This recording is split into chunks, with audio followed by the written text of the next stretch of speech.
agaasimaha waaxda hidaha iyo tacliinta sare ee wasaaradda waxbarashada Professor Ismail Yusuf xildhibaan Professor Maxamed Umar Dalha garsoorka dalka Dr. Abdallah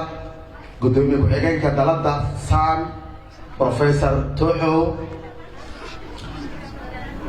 mas'uuliyiinta maamulka macallimiinta ardayda waalidiinta Soomaaliyeed ee ubadkooda lagu aaminay bahda saxaafadda iyo kaamirmaanada waxaan idinku salaamayaa salaanta islaamka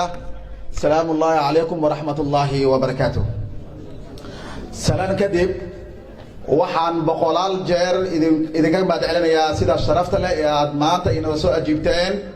kasoo qaybgalka munaasabadda taariikhda ah ee ay ku aflaxayaan 218 arday jaamacadda Facaweyn ee Xamar maraba inaan ku dheeraado hadalkayga balse waxaan halkaan u soo istaagay inaan cudurdaar dib u dhici yaraa isla markaana idinkaga mahadnaqaya